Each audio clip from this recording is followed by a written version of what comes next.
तो फोर्टिनेट के अंदर जाके आप देख सकते हो कि ये हमारा what you will learn from Fortinet training, जो भी हमारी ये ट्रेनिंग होने वाली है इसके अंदर आप क्या सीखोगे।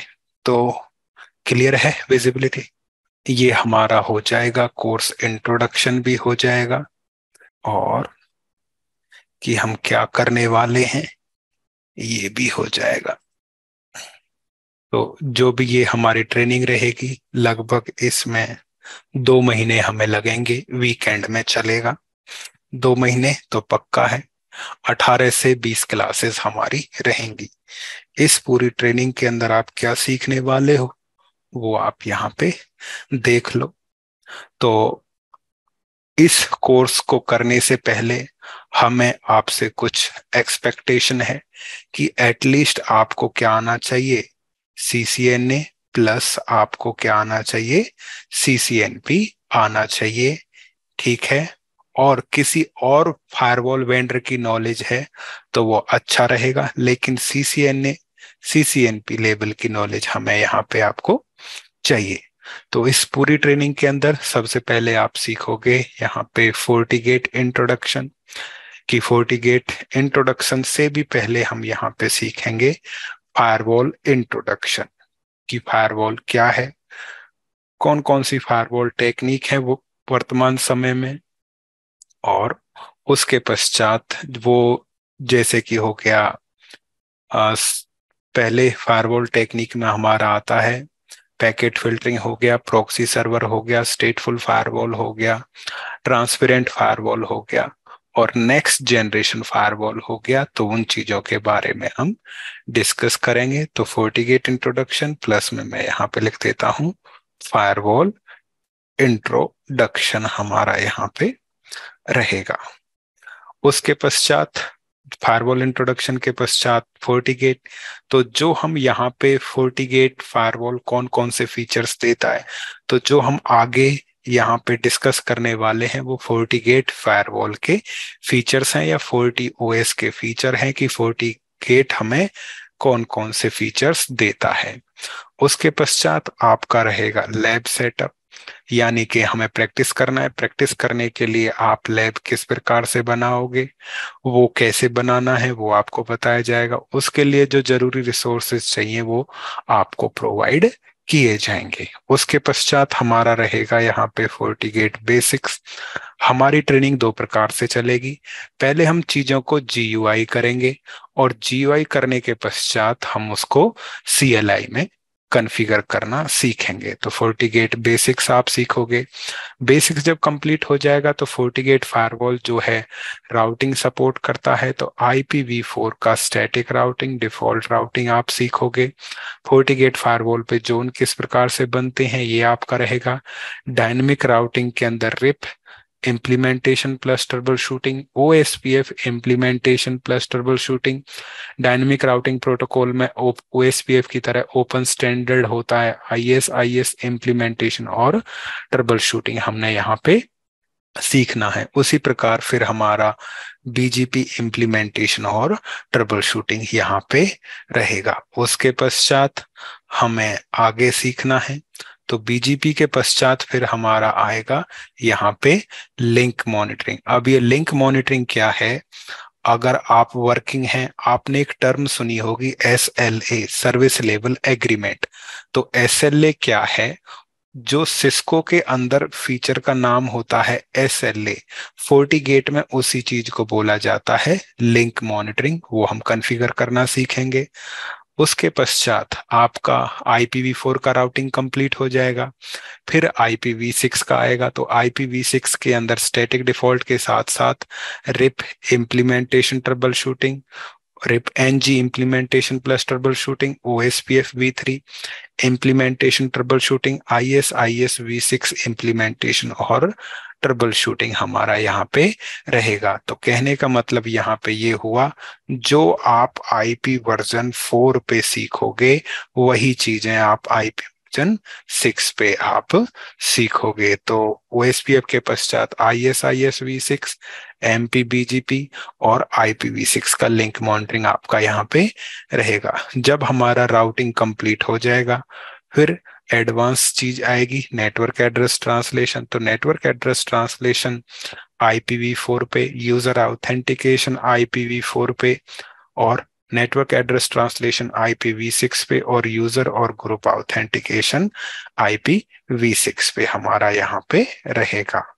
जब नेटिंग और यूजर ऑथेंटिकेशन हो जाएगा, फिर हमारा यहाँ पे आएगा IP site to site VPN बोलो, या बोले इसको हम कहते हैं यहाँ पे IPsec VPN।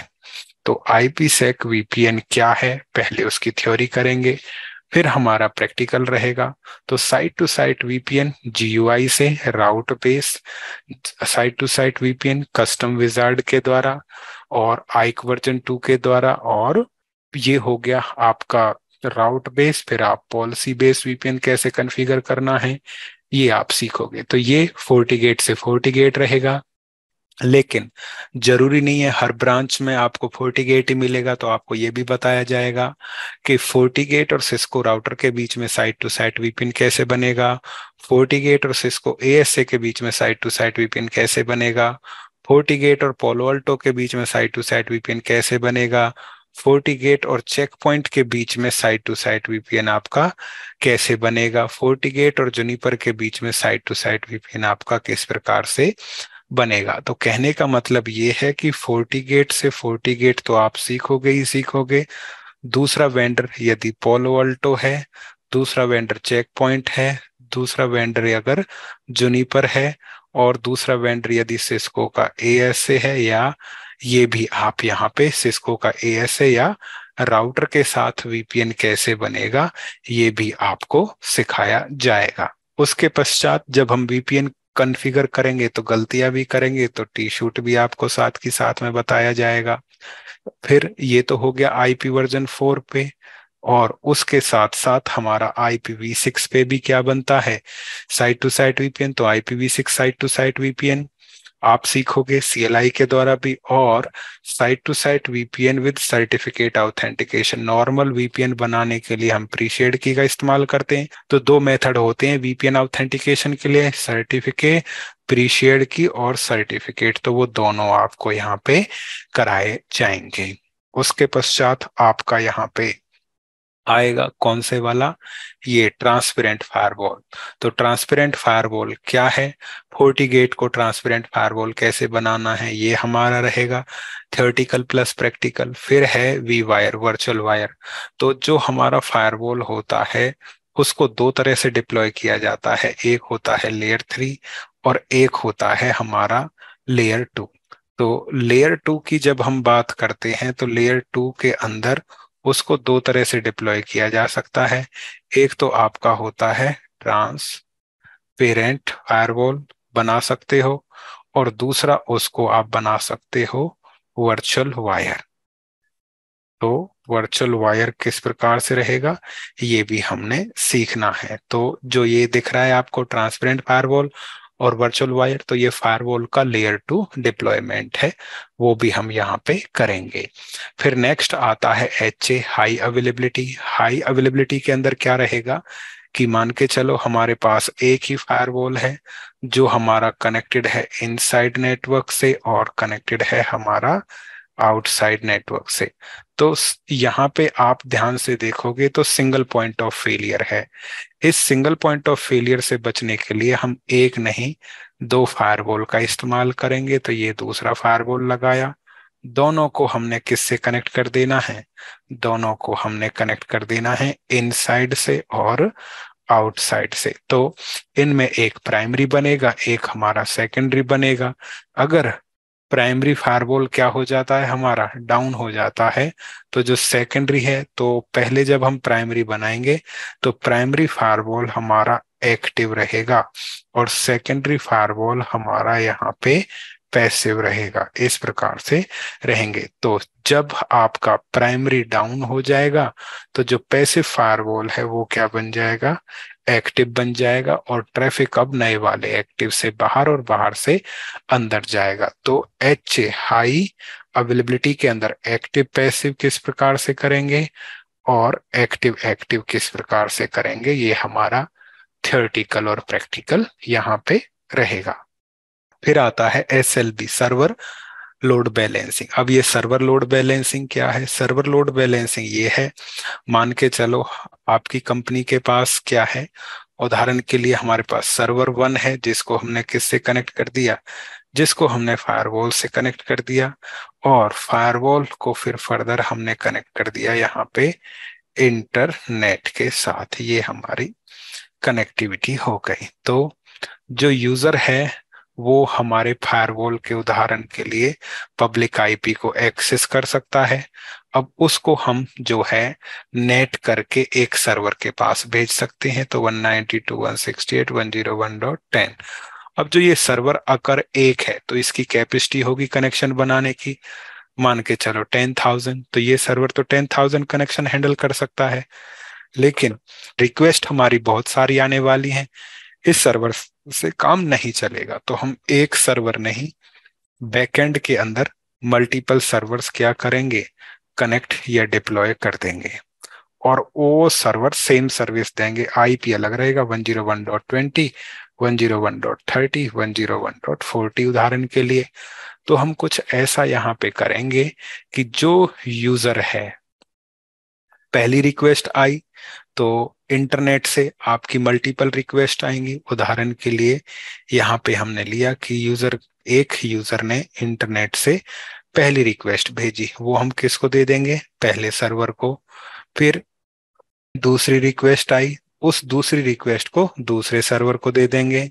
फिर और आई तीसरी रिक्वेस्ट, उसको हमने किसको दे दिया, तीसरे को दे दिया। इस प्रकार फिर आपकी आई फोर्थ रिक्वेस्ट, जिसको हम डिस्ट्रीब्यूट कर देंगे फोर्थ पे। तो पहली रिक्वेस्ट, दूसरी रिक्वेस्ट, तीसरी रिक्वेस्ट, चौथी रिक्वेस्ट। तो कहने का मतलब क्या हुआ, जब हम SLB की बात करते हैं, सर्वर लोड बैलेंसिंग, तो सर्वर लोड बैलेंसिंग के अंदर हम एक आईपी पे आने वाले ट्रैफिक को क्या कर सकते हैं, डिस्ट्रीब्यूट कर सकते हैं। किस पे, मल्टीपल बैकएंड सर्वर पे, आप बैकएंड सर्वर पे डिस्ट्रीब्यूट कर सकते हैं। तो फायदा क्या हुआ, जैसे हम एक्सेस करते हैं गूगल हो गया, फेसबुक, तो आईपी तो एक ही रहता है, लेकिन सर्वर तो पीछे कई सारे होंगे। तो फायदा आपको ये होगा कि यदि आपके क्लाइंट ज्यादा हैं तो उनके आने वाली रिक्वेस्ट को हम मल्टीपल बैकएंड सर्वर पे with the help of server load balancing यहाँ पे डिस्ट्रीब्यूट कर सकते हैं। तो ये भी हमारा रहेगा। तो आईपी वर्जन 4 और आईपी वर्जन 6 दोनों पे ये रहने वाला है। नेक्स्ट है एडमिन प्रोफाइल।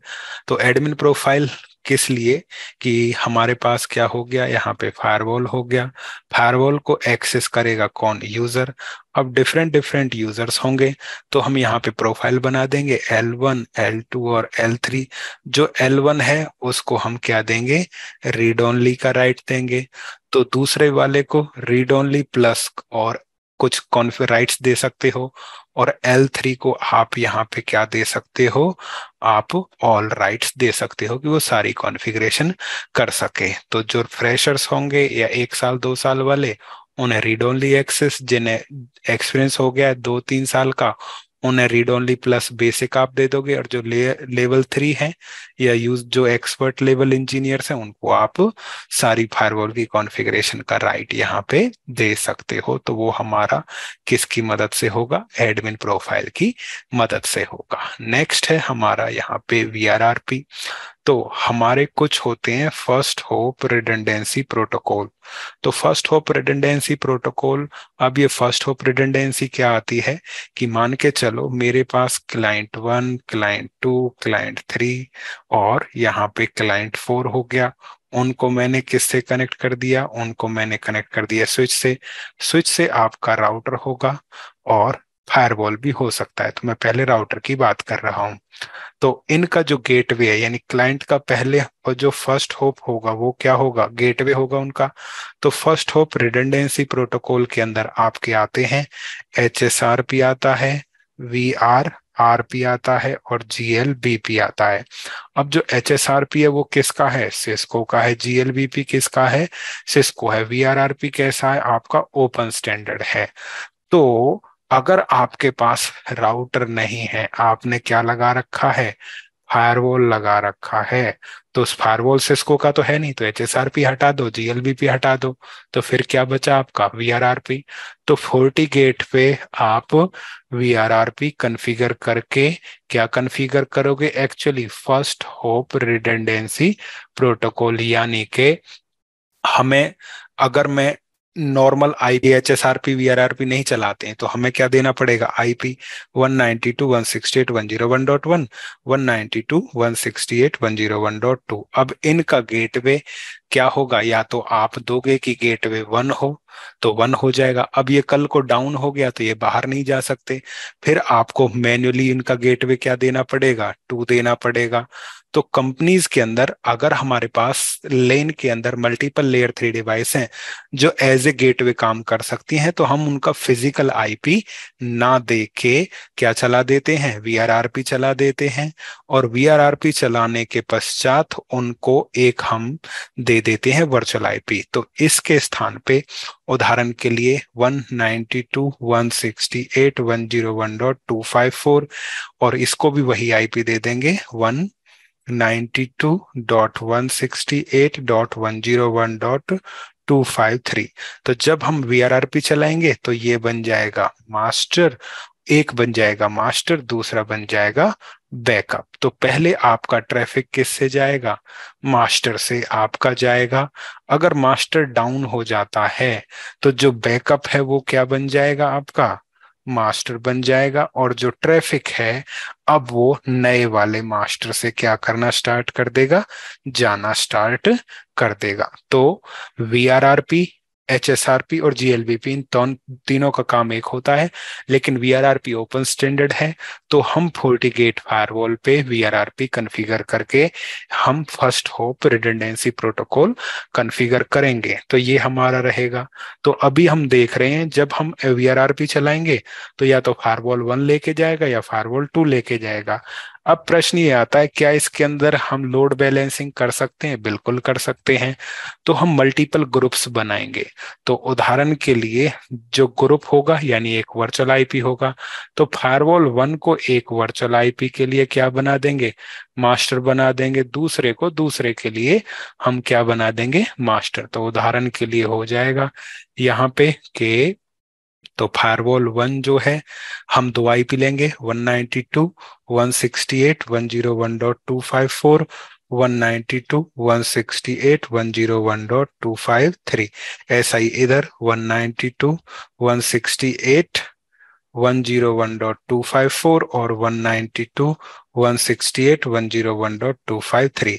अब इनमें से पहले फायरवॉल को पहले IP के लिए मास्टर, दूसरे के लिए क्या बना देंगे, बैकअप। यहाँ उल्टा कर देंगे, पहले IP के लिए ये क्या हो जाएगा, बैकअप हो जाएगा, और दूसरे IP के लिए ये आपका मास्टर हो जाएगा। इस प्रकार से तो आप जिन का गेटवे क्या रखोगे, 254 रखोगे, वो आपके फायरवॉल 1 से होते हुए जाएंगे, और जिनका गेटवे आपने 253 रखा वो दूसरे से होके जाएंगे। अगर मान के चलो ये फायरवॉल क्या हो जाता है, डाउन हो जाता है, तो पहला फायरवॉल एक के लिए तो मास्टर है ही, इसके डाउन होने पे वो इसके लिए भी क्या बन जाएगा, आपका मास्टर बन जाएगा। तो आप जो है गेटवे रिडंडेंसी और लोड बैलेंसिंग दोनों आप कॉन्फ़िगर कर सकते हो, ये हमारा VRRP में रहेगा।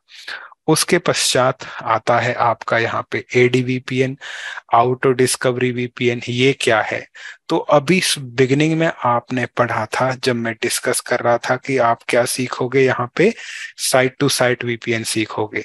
तो जो साइट टू साइट VPN है वो हम कब इस्तेमाल करते हैं, मान के चलो एक FortiGate हो गया जिसको हमने किससे कनेक्ट कर दिया, ISP से कनेक्टेड कर दिया, फिर हमने दूसरा FortiGate यहाँ पे यूज कर लिया, तो उनके बीच में या 3 ब्रांचेस भी आपकी हो गई, तो आप ऐसा कर सकते हो कि इनके बीच में आप क्या बना सकते हो, इस प्रकार से बना सकते हो site to site VPN, site to site VPN, और यहाँ पे भी आप बना सकते हो साइट टू साइट वीपीएन आप कॉन्फ़िगर कर सकते हो, ये हमारा रहेगा। लेकिन दिक्कत ये है, 3 ब्रांचेस के लिए तो आप बना सकते हो, आपकी ब्रांचेस कितनी हुई 30, और उनमें हमें सभी के बीच में क्या बनाना है, फुल्ली मैश वीपीएन बनाना है, तो कॉन्फ़िगरेशन साइट टू साइट की बहुत ज्यादा हो जाएगी।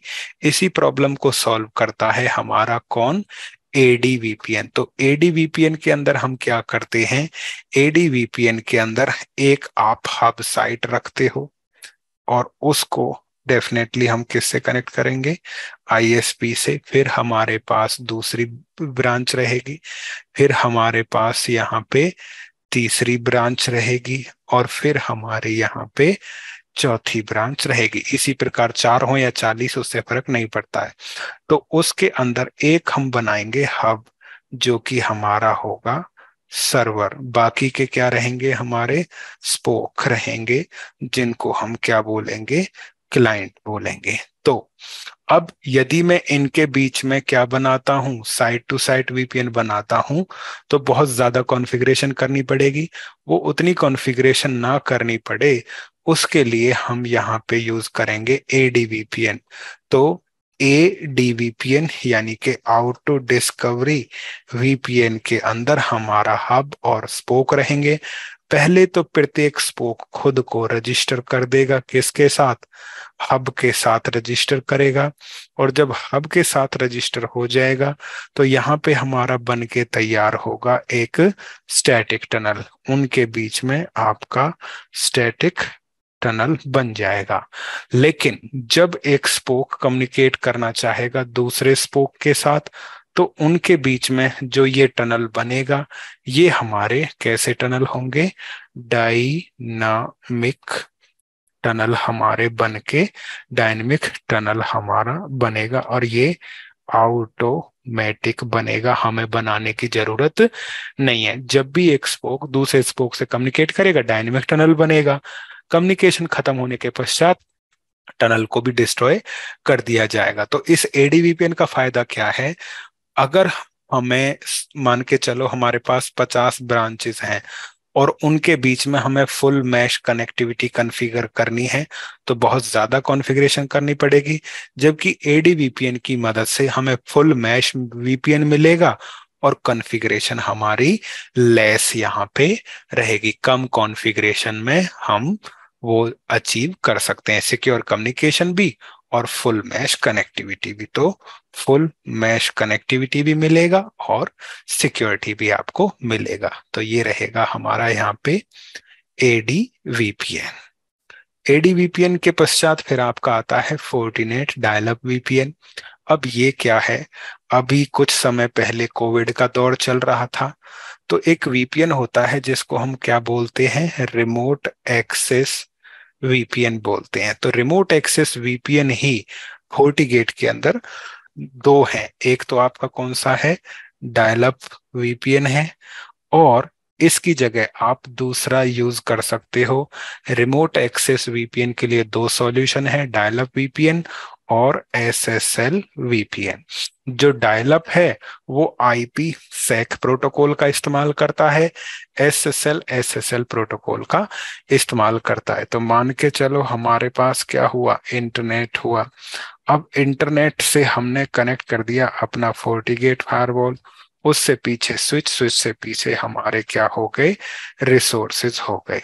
अब यूजर जो कंपनी में आके बैठ के काम करता था, कोविड की वजह से वो घर पे बैठा है, घर पे उसके पास इंटरनेट कनेक्शन है, तो .1.1, और जब इंटरनेट से कनेक्टेड है तो उसको एक पब्लिक आईपी मिला हुआ है। अब वो अपने पब्लिक आईपी से पब्लिक आईपी तक जा सकता है, अंदर के रिसोर्सेज को एक्सेस नहीं कर सकता। तो क्यों नहीं कर सकता, क्योंकि पब्लिक से पब्लिक तो आ जाएगा, अंदर रहेंगे प्राइवेट आईपी 192.168.101 डॉट हमने दे दिया फायरवॉल को 101.10 और 101.20, ये हो गया। तो अगर वो सीधा प्राइवेट को एक्सेस करना चाहेगा तो नहीं हो पाएगा। तो हम क्लाइंट की मशीन और फोर्टीगेट के बीच में एक वीपीएन बनाएंगे। अब वो वीपीएन आप दोनों में से कोई एक बना सकते हो, यानी कि या तो आप क्या बनाओगे, IPsec का डायल अप या SSL का आप VPN बना सकते, तो ये आप IPsec या SSL का VPN बनाओगे। और जैसे ये VPN बनाया, इसका फायदा ये होगा कि जो यूजर घर पे बैठा हुआ काम कर रहा है, वो उस VPN के रास्ते अंदर के रिसोर्सेज को क्या कर सकता है, एक्सेस कर सकता है। तो FortiGate रिमोट एक्सेस VPN के लिए दो सॉल्यूशन देता है, डायल अप VPN और SSL VPN। ये कैसे कॉन्फ़िगर किए जाएंगे ये हम सीखेंगे उस टाइम पे जब हम बात कर रहे हैं किसकी, यहाँ पे FortiGate डायल अप और SSL VPN की हम बात कर रहे हैं, तो वो आपका यहाँ पे ये वाले दोनों रहेंगे। उसके पश्चात आपका आता है SD-WAN, software defined wide area network. तो SD-WAN एक्चुअली क्या है FortiGate का, मैं उसके लिए आपको एक इंट्रोडक्शन दे देता हूँ कि हमारे पास लेन हो गया, तो लेन के लिए हम कुछ यहाँ पे PC बना सकते हैं, और उन पीसीज को हमने कनेक्ट कर दिया यहाँ पे स्विच के साथ। स्विच से हमने कनेक्ट किया FortiGate, और FortiGate को हमने कनेक्ट कर दिया एक्चुअली ISP1 के साथ और ISP2 के साथ। ये हमारा हो गया इंटरनेट साइड। अब जो FortiGate का SD-WAN है, उसके अंदर हम क्या करते हैं, लेन का तो एक हो गया, इंटरनेट पे जाने के कितने हो गए, दो लिंक हो गए। तो FortiGate का जो SD-WAN है वो हमें अलाउ करता है कि हम फिजिकल इंटरफेस को बंडल कर सकते हैं किसके अंदर, आपके एक वर्चुअल इंटरफेस की तरह। तो यही वर्चुअल इंटरफेस आपका क्या होगा, SD-WAN इंटरफेस होगा। अब इसका फायदा क्या है, फायदा ये है कि आप इस इंटरफेस के लिए इसके अंदर कितने इंटरफेसेस को बाइंड कर सकते हो, आप लगभग 255 फिजिकल इंटरफेस, जैसे एक है दो है, इसी तरह अप टू 255 फिजिकल इंटरफेस को एक वर्चुअल इंटरफेस के अंदर बाइंड कर सकते हो, जो आपने मल्टीपल ISP से कनेक्ट कर रखा है। तो फायदा क्या होगा, फायदा ये होगा कि अब आपको जो है एक इंटरफेस हो गया, तो आपको जो राउट भी बनाना है वो एक बनाना है, और जो पॉलिसी बनानी है वो भी कितना बनाना है, एक। तो एक ही राउट एक ही पॉलिसी लगाओगे इस इंटरफेस पे। अब जो ये पॉलिसी आपने बनाई है, चाहे उसके अंदर एक है या 255, वो पॉलिसी और राउटिंग ऑटोमेटिकली इन सभी मेंबर इंटरफेस पे अप्लाई हो जाएगी।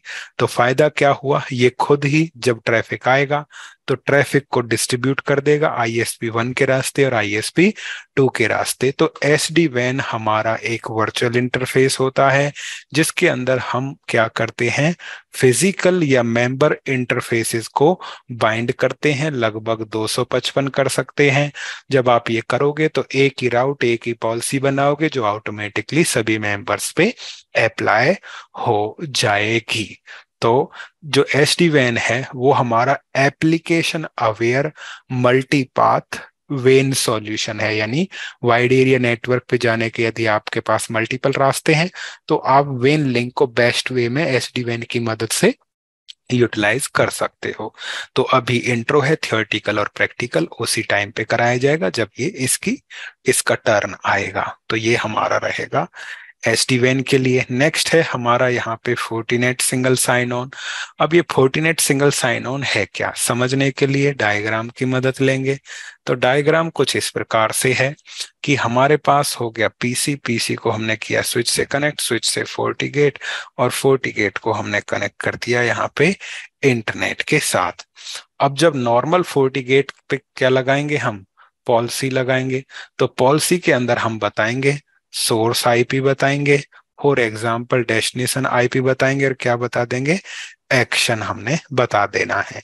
अब हम कुछ और ऐड करना चाहते हैं इसमें, तो और ऐड करना क्या चाहते हैं, हम यहाँ पे चाहते हैं कि उदाहरण के लिए हमारी जो कंपनी है, कंपनी के अंदर यूज हो रहा है माइक्रोसॉफ्ट का कौन एक्टिव डायरेक्टरी, तो ये हो गया आपका AD, माइक्रोसॉफ्ट का AD। अब जो ये यूजर है ये जब नेटवर्क में आएगा तो ये किसको ज्वाइन करेगा, एडी को ज्वाइन करेगा। एडी इसको क्या करेगा, तो पीसी अपना यूजर नेम और पासवर्ड एडी को देगा, एडी उसको ऑथेंटिकेट कर देगा।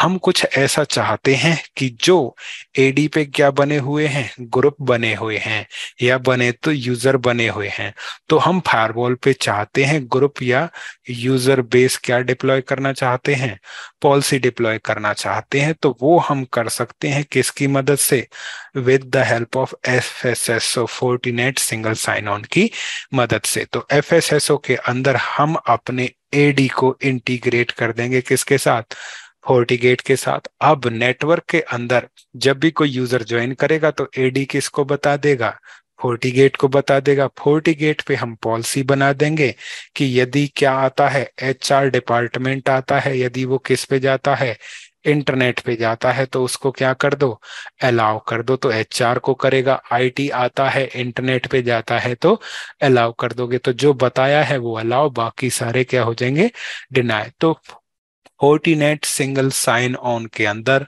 हम इंटीग्रेट करते हैं एडी या एलडेप सर्वर को फोर्टिनेट के साथ, जिसके अंदर हमारा एक एजेंट होता है।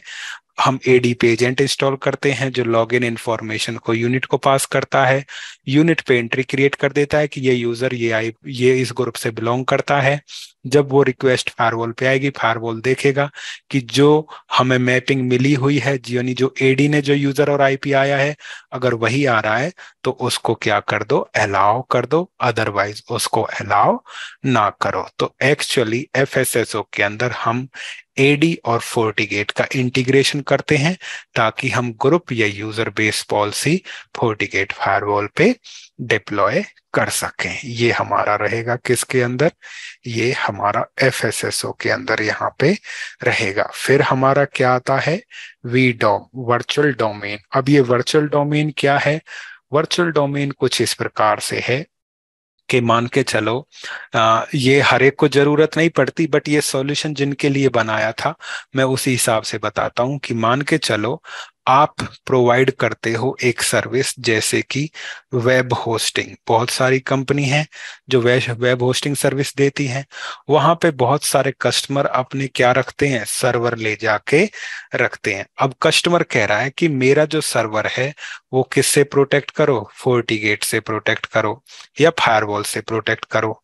तो चार क्लाइंट की रिक्वायरमेंट सभी ने ऐसी रिक्वायरमेंट कर दी, क्योंकि लोग देख देख के बदलते हैं। तो अगर एक मांग रहा है तो कल दूसरा भी मांगेगा, तीसरा भी मांगेगा। तो यहाँ पे चार क्लाइंट थे, चारों ने चार फायरवॉल मांगी। अब दिक्कत ये है कि इतनी भारी भरकम तो पेमेंट देते नहीं है, अगर देते भी हों तो एक साल के लिए ये सर्वर रखेगा। अब एक साल में तो इसकी कॉस्ट नहीं निकलनी।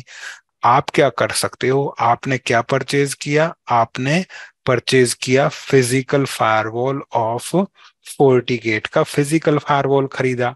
उसके अंदर आपने virtual firewall 1, virtual firewall 2, virtual firewall 3 और वर्चुअल फायरवॉल 4 बना दिया, और उसको कस्टमर 1, कस्टमर 2, कस्टमर 3, कस्टमर 4 को दे दिया। फर्दर आपने इंटरनेट से कनेक्ट करना है, कहाँ करना है वो आप देख सकते हो। लेकिन जो ये वर्चुअल फायरवॉल्स हैं, इन्हीं को क्या बोला जाता है, वी डोम्स बोला जाता है, वर्चुअल डोमेन्स। तो with the help of VDOMs, we can divide और partition a physical firewall into virtual firewall. आप फिजिकल फायरवॉल को वर्चुअल फायरवॉल के अंदर ब्रेक कर सकते हो, यही वीडोम्स है। तो फोर्टिगेट के अंदर वर्चुअल फायरवॉल को क्या बोला जाता है, वीडोम। यदि यही बात हम किसकी करें, सिस्को की करें, तो सिस्को के अंदर यही चीज बोली जाएगी। तो सिस्को इसी चीज को कहता है, इसको कहता है सिक्योरिटी, सिक्योरिटी कॉन्टेक्स्ट। तो सिक्योरिटी कॉन्टेक्स्ट इस चीज को बोलेगा। तो पोलो अल्टो क्या बोलेगा, अगर हम बात करें पोलो अल्टो इसी चीज को कहता है वीसिस। तो जो भी फीचर अब तक मैंने आपको बताए हैं ये सारे वेंडर, यानी कि वो हम आगे देख लेंगे। तो जो एक वेंडर दे रहा है वही दूसरा वेंडर दे रहा है, नाम अलग हो सकते हैं। तो ये हमारा रहेगा। तो VDOM क्या हुआ, we can partition a physical firewall into multiple virtual firewalls, these virtual firewalls are called VDOM, simple. और यही डेफिनेशन आप हर वेंडर के लिए ऐड करोगे तो कोई दिक्कत नहीं है, क्योंकि एक ही चीज के अलग अलग हमारे नाम हैं। हाँ बोलो सर, अक्षय। एक फिजिकल फायरवॉल को हम कितने मतलब लॉजिकल फायरवॉल में कर सकते हैं? रेंज है क्या उसका कुछ? डिपेंड करता है लाइसेंस पे, किसी में 2, किसी में 4, किसी में 6, किसी में 8, किसी में 10, किसी में मतलब 200, 255, इस तरह से आप कर सकते हो। तो वो लाइसेंस पे डिपेंड करता है। फायरवॉल की भी एक लिमिट होती है प्लस लाइसेंस। तो जो सबसे बड़ा फायरवॉल होता है उसके अंदर 100 अबव तक आप जा सकते हो। ठीक है, ओके सर, थैंक यू। ये हो गया हमारा VDOM। नेक्स्ट क्या है, लिंक एग्रीगेशन और रिडंडेंट इंटरफेस। अब ये क्या है, ये है कि अभी तक जितनी भी हमने टोपोलॉजीज बनाई उसके अंदर हम एक ही फायरवॉल का इस्तेमाल करते हैं, एक ही लिंक लगाते हैं स्विच के साथ। अब ऐसा है कि हमारे पास स्विच है, तो मान के चलो जो बेसिक हम फायरवॉल लेते हैं उसके अंदर भी लगभग 8 इंटरफेस होते हैं। ठीक है, तो या 6 इस तरह से होते हैं। अब हमने एक को लगाया इनसाइड से और दूसरे को हमने कनेक्ट कर दिया यहाँ पे इंटरनेट के साथ, ये हमारा यहाँ पे हो गया। लेकिन और इंटरफेस तो यूजलेस हो गए, हमारे यूज ही नहीं हुआ। तो क्या हम उनका यूटिलाइजेशन कर सकते हैं? बिल्कुल कर सकते हैं। तो फोर्टिगेट कहता है कि आप फोर्टिगेट के इंटरफेसेस को लॉजिकली क्या कर सकते हो, बंडल कर सकते हो। आप क्या चला सकते हो, आप ईथर चैनल चला सकते हो, और आप क्या यूज कर सकते हो, रिडंडेंट इंटरफेस का इस्तेमाल कर सकते हो। ईथर चैनल कब चलाओगे, ईथर चैनल तब चलाओगे जब सामने वाला डिवाइस क्या है, मैनेजेबल है। यानी कि जो स्विच है, अगर स्विच पे ईथर चैनल सपोर्टेड है तो आप क्या चला दोगे, ईथर चैनल भी कॉन्फ़िगर कर सकते हो। तो सामने वाला डिवाइस यदि मैनेजेबल है तो ईथर चैनल चला सकते हो। कई स्विच जस्ट स्विच होते हैं, उनको हम मैनेज नहीं कर सकते। तो जो हमारे नॉन मैनेजेबल क्या होंगे, स्विच होंगे। तो नॉन मैनेजेबल स्विच पे यदि इंटरफेस रिडंडेंसी देनी है तो आप क्या बनाओगे, रिडंडेंट इंटरफेस। और यदि आपके कैसे हैं, मैनेजेबल स्विच हैं, तो उनके साथ हम ईथर चैनल बना सकते हैं।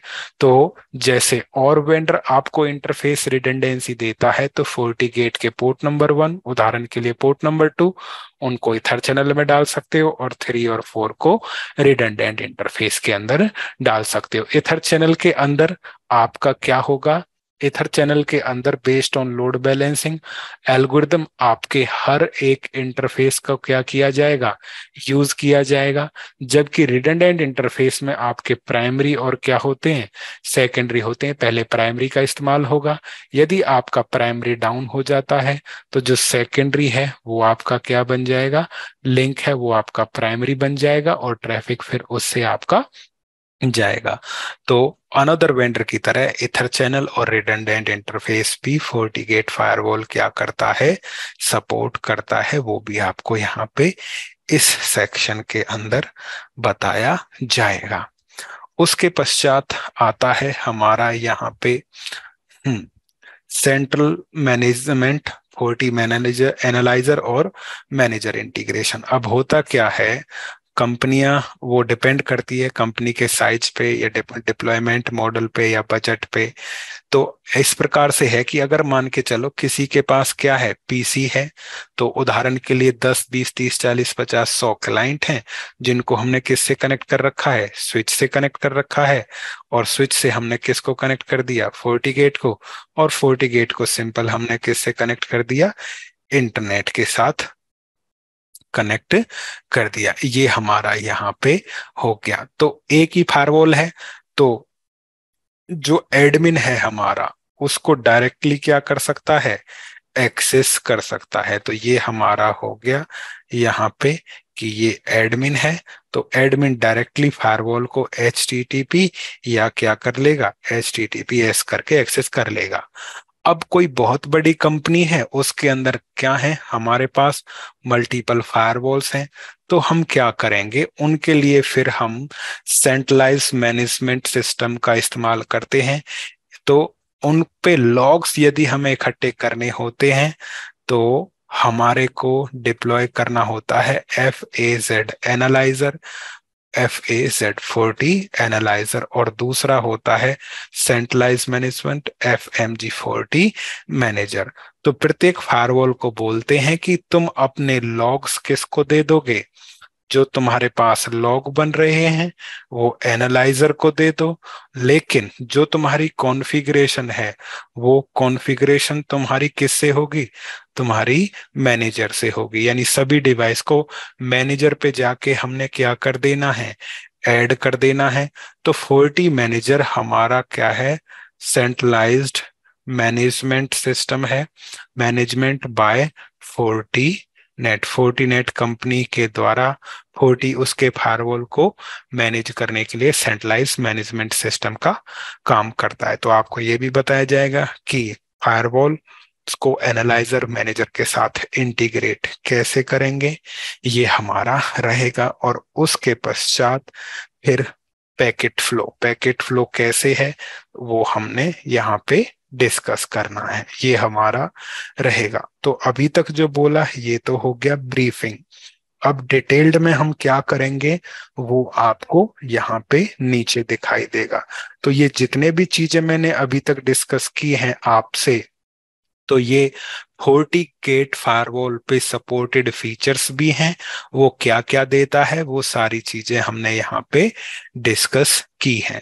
अब डिटेलिंग में क्या करेंगे वो आप यहाँ देखोगे। जैसे हम कह रहे थे कि हम बेसिक्स करेंगे, तो बेसिक्स के अंदर फायरवॉल को एक्सेस कैसे करना है, फायरवॉल को telnet, SSH, HTTP, HTTPS connectivity कैसे वेरीफाई करेंगे, plain backup, encrypted backup, factory reset, configuration restore, admin password कैसे करेंगे, इसका OS किस प्रकार से अपग्रेड किया जाएगा, CLI और GUI से होगा। Static routing, default routing CLI GUI से होंगे दोनों के दोनों। जोन कॉन्फ़िगरेशन आपका यहाँ पे रहेगा। फिर बात आती है रिप की। तो रिप में क्या क्या सपोर्टेड है, basic routing table verification, redistribution, timer modification, default information originate, AD change करना, distribute list, offset list, authentication और ट्रबल शूटिंग हमारा रहेगा। फिर आती है OSPF में basic neighbour table verification, database table verification, routing table, virtual link, hello interval, dead interval modification, authentication किस प्रकार से किया जाएगा। फिर हमारा स्टब एरिया क्या है, टोटली स्टब एरिया क्या है, टोटली NSSA क्या है, external summarization, inter area summarization, default information originate, redistribution और ट्रबल शूटिंग हमारा यहाँ पे रहेगा। उसके पश्चात आपका रहेगा ISIS, intermediate system to intermediate system, basics, table verification, authentication, redistribution और ट्रबल शूटिंग। फिर आपका रहेगा BGP के अंदर basics, tables verification, next of self attribute, route reflector client, authentication, aggregation, redistribution, BGP, troubleshooting, ये हमारा रहेगा। लिंक मॉनिटरिंग रहेगा, नेटिंग हम करेंगे। तो नेटिंग के अंदर हमारा रहेगा static NAT, dynamic static NAT, okay. फिर destination NAT, IP base, PAT और डेस्टिनेशन नेट, पोर्ट बेस हमारा यहाँ पे रहेगा। यूजर ऑथेंटिकेशन रहेगा। तो IPv4 नेटिंग और नेटिंग के पश्चात IPv6 static routing, default routing, जो चीज आपने IPv4 पे सीखी थी रिपेंजी के अंदर, वही सारी चीजें आप IPv6 के रिपेंजी के अंदर, जो OSPF में सीखा था वही V6 के अंदर आपका यहाँ पे एज इट इज आपका रहेगा। जो ISIS में सीखा था V4 पे वही आपका V6 में रहेगा। जो V4 BGP पे सीखा वही V6 के अंदर आपका रहेगा। जो IPv4 के अंदर नेटिंग में सीखा वही V6 में है हमारा रहेगा। VPN का मैं पहले ही बता चुका हूं कि आप 40 गेट से 40 गेट सीखोगे, राउट बेस और पॉलिसी बेस। फिर आप 40 गेट से Cisco router, Cisco ASA, Palo Alto, Check Point, Juniper के साथ ट्रबल शूटिंग और IPv6 और सर्टिफिकेट ऑथेंटिकेशन आपका यहाँ पे रहेगा। ट्रांसपेरेंट फायरवॉल क्या है ये हम सीखेंगे। ट्रांसपेरेंट फायरवॉल के अंदर आप साइट टू साइट वीपीएन बना सकते हो, ये हम सीखेंगे। और IPv6 पे भी सीखेंगे। वी वायर आपको बताया था, लेयर 2 के दो डिप्लॉयमेंट होते हैं, ट्रांसपेरेंट और वी वायर, हम वो दोनों के दोनों यहाँ पे सीखेंगे। HA हाई अवेलेबिलिटी आप सीखोगे IPv4 पे और IPv6 पे। सर्वर लोड बैलेंसिंग आप सीखोगे। तो सर्वर लोड बैलेंसिंग के कई सारे मेथड होते हैं, राउंड रॉबिन, वेटेड, यानी लोड बैलेंसिंग मेथड होते हैं, वो आप चेंज करके देख सकते हो। एडमिन प्रोफाइल्स हमारा रहेगा, VRRP हमारा रहेगा, इंट्रोडक्शन प्लस लैब रहेगा, फोर्टिनेट इंट्रोडक्शन प्लस लैब रहेगा। तो रिप के द्वारा, BGP के द्वारा, OSPF के द्वारा, तो ये आपको हार्ड फॉर्मेट में भी यानी लैब फॉर्मेट में मिल जाएगा और हम प्रैक्टिकल भी करेंगे। डायल अप VPN आपका रहेगा, ठीक है, ये हमारा रहेगा ट्रबल शूटिंग के साथ। SSL VPN हमारा रहेगा, HD WAN रहेगा, Fortinet FSSO introduction, VDOM introduction plus lab. तो ये हमारे टास्क यहाँ पे रहेंगे। लिंक एग्रीगेशन और रिडंडेंट इंटरफेस और 40 manager analyser, 40 manager integration, analyser integration आपका रहेगा और पैकेट फ्लो। तो ये हमारा कंटेंट है जिसका आपसे हम प्रॉमिस करते हैं कि ये कंटेंट तो होगा ही होगा, ठीक है ना। तो ये इसलिए बताया जाता है कि पहले कहते हैं कि ये कराओ, ये कराओ, वो कराओ, वो करने होने को तो बहुत सारी चीजें होती है, लेकिन दिक्कत ये है कि जो भी करंट रिसोर्सेज हैं, जो भी चीजें अवेलेबल है, उनका इस्तेमाल करके हम क्या से क्या बेस्ट कर सकते हैं। तो ये वो कंटेंट है जो आप इस पूरी ट्रेनिंग के अंदर यहाँ पे सीखोगे, ठीक है। और अब क्योंकि ये हमने करना है तो ये मैं यहाँ से कॉपी कर लेता हूँ। ये मैंने कॉपी किया, कॉपी करके फोर्टीगेट इंट्रोडक्शन से लेके हमने कॉपी किया है पैकेट फ्लो तक। तो वो जो चीजें थी वो समरी मैंने कॉपी कर ली है। तो ये हम क्या करेंगे यहाँ पे, कोर्स। तो ये ऐसा नहीं है कि मैं आपके लिए ही कर रहा हूं, नहीं, आपसे पहले जो भी बैच चलते हैं तो क्या कंटेंट हम करने वाले हैं, सबके लिए इसी तरह की क्या बनती है, एक सीट बनती है। और उससे हमें भी पता रहता है कि कितना कवर हो गया है, आपको भी आइडिया रहता है कि कितना कवर हो गया है। कुछ मिसिंग है तो वो हमारा यहाँ पे रहेगा, कवर हो गया है तो वो यहाँ पे आपका रहेगा। तो अभी जस्ट हमारा क्या हुआ है, कोर्स कंटेंट इंट्रोडक्शन हुआ है। अब हम करने वाले हैं फायरवॉल इंट्रोडक्शन। तो लगभग हमें 40-50 मिनट हो गए। हमारा नेक्स्ट है यहाँ पे फायरवॉल इंट्रो और इंट्रोडक्शन। स्टार्ट करते हैं। तो सबसे पहला प्रश्न हमारा यही है कि फायरवॉल क्या है। तो समझने के लिए हम यहाँ पे एक डायग्राम की मदद लेंगे। तो हमारे पास डायग्राम कुछ इस प्रकार से रहेगा कि एक पीसी है, पीसी को वाया स्विच के हमने एक राउटर से कनेक्ट किया, राउटर को दूसरे राउटर से, और दूसरे राउटर को स्विच से, और स्विच को हमने पीसी से कनेक्ट यहाँ पे कर दिया। आईपी दे सकते हो इजी अंडरस्टैंडिंग के लिए, 192.168.101.100, 101.1, 192.168.1.1, 192.168.1.2, 102.1, 192.168.102.100। जब आप आईपी एड्रेसिंग और राउटिंग कॉन्फ़िगर कर दोगे तो होगा कुछ यूं कि जो हमारा PC1 है वो किसको एक्सेस कर सकता है, PC2 को एक्सेस कर सकता है, और PC2 भी PC1 को एक्सेस कर जाएगा। हमें कुछ ऐसा चाहिए कि PC1 PC2 को एक्सेस करे, लेकिन PC1 2 को एक्सेस करे, लेकिन 2 जो है वो 1 को एक्सेस ना करे। इस तरह की फंक्शनलिटी के लिए हमें क्या लगाना पड़ेगा, फायरवॉल लगाना पड़ेगा। अब फायरवॉल कहाँ लगेगा, राउटर के स्थान पे। तो हम राउटर को हटाएंगे और यहाँ पे हमने फायरवॉल लगा देना है। फायरवॉल पे हमने डिफाइन करना है पॉलिसी के जब हमारा सोर्स कितना हो, उदाहरण के लिए फायरवॉल पे आप बताओगे कि जब सोर्स 192, 168, 101.100 हो और जो डेस्टिनेशन है वो हमारा हो यहाँ पे 192, 168, 102.100, 100, तो आपका क्या होना चाहिए, वो अलाउ होना चाहिए। तो PC1 PC2 को एक्सेस कर जाएगा और 2 1 को एक्सेस नहीं करेगा। तो आप एक फायरवॉल भी लगा सकते हो। अब एक फायरवॉल डाउन हो सकता है, तो हम एक नहीं कितने फायरवॉल लगाएंगे, यहाँ पे 2 लगाएंगे और दोनों फायरवॉल को हम एक ग्रुप के अंदर डाल देंगे।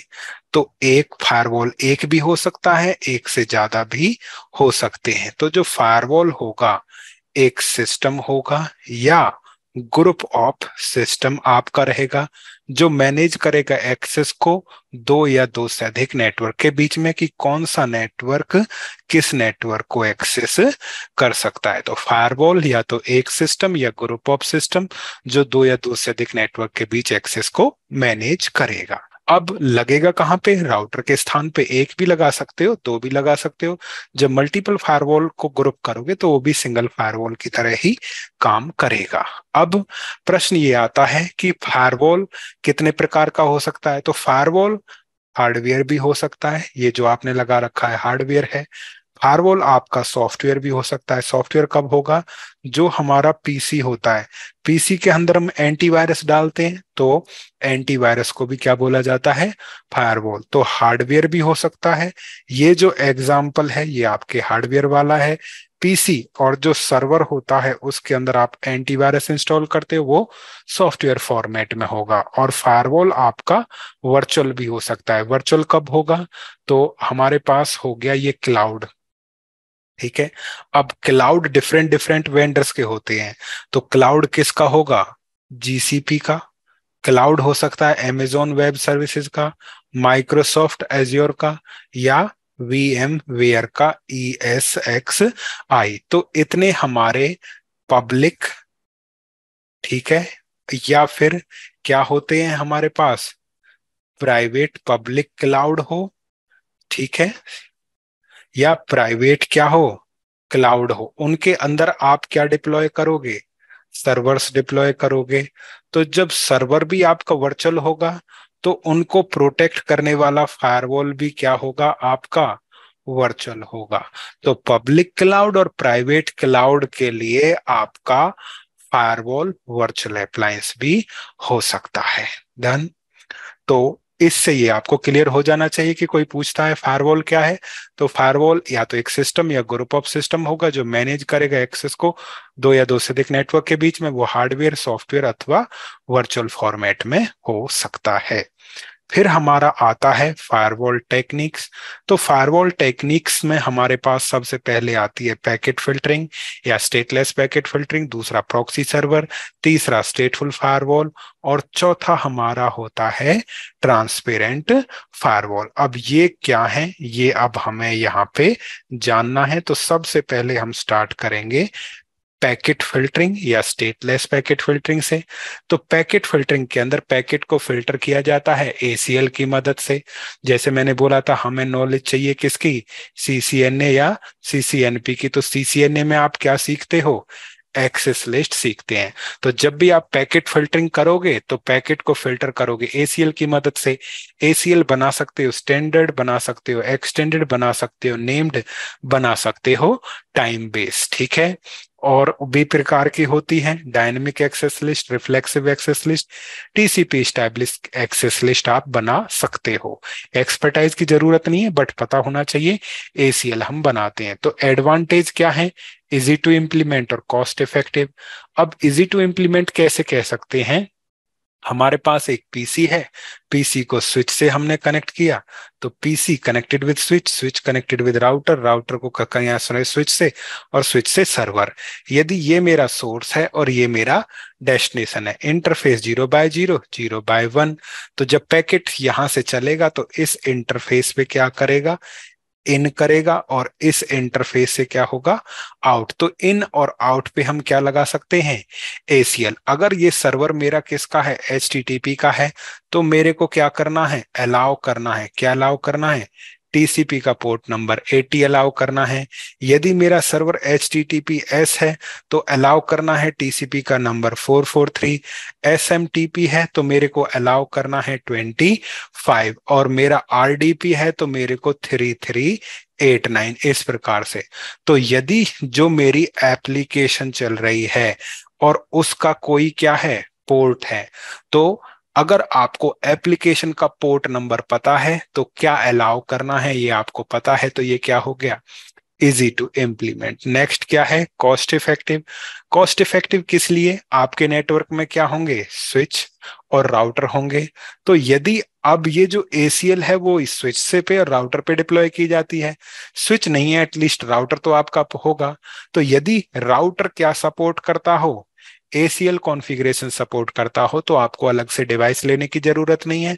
तो ये आपके लिए कॉस्ट इफेक्टिव भी रहेगा अगर सपोर्ट करता है आपका राउटर तो। उसके पश्चात अब फायदे हो गए कि इजी भी है, कॉस्ट इफेक्टिव भी है, तो डिसएडवांटेज भी है। तो डिसएडवांटेज में क्या है, नॉट स्केलेबल।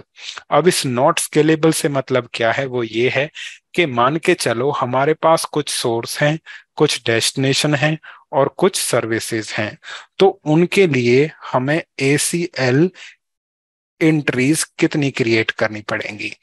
तो यदि 100 सोर्स हैं और 10 डेस्टिनेशन है और 10 सर्विस हैं तो कितना आएगा। तो फॉर्मूला है number of source multiply by number of destination multiply by number of services. तो 100 गुना 10 हजार, 1000 गुना 10 10,000। तो मेरे को कितनी एंट्रीज डालनी पड़ेंगी, 10,000। तो ये हमारे लिए आसान काम नहीं है 10,000 एंट्री डालना, तो स्केलेबल नहीं है।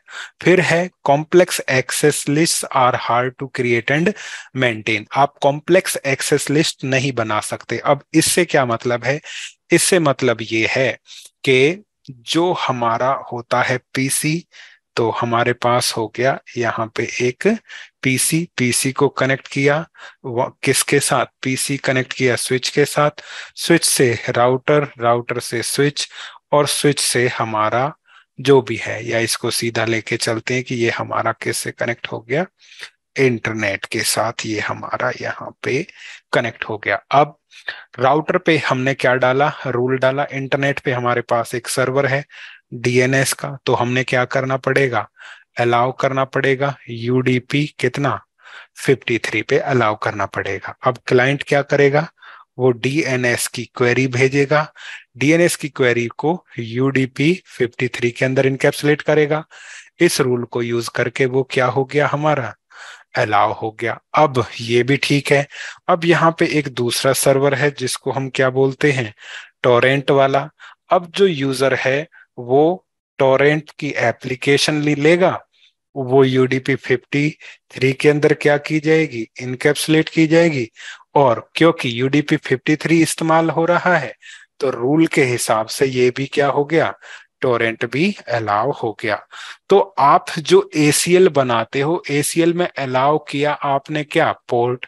अब उस अलाउ पोर्ट पे क्या अलाउ है, DNS भी अलाउ है और क्या अलाउ है, टोरेंट भी अलाउ है। तो आप ऐसी ACL नहीं बना सकते कि 53 पे यदि क्या आता है, 53 पे यदि DNS आता है तो अलाउ करो, और DNS के अलावा कोई भी आता है तो वो डिनाय हो, ऐसी ACL आप नहीं बना सकते।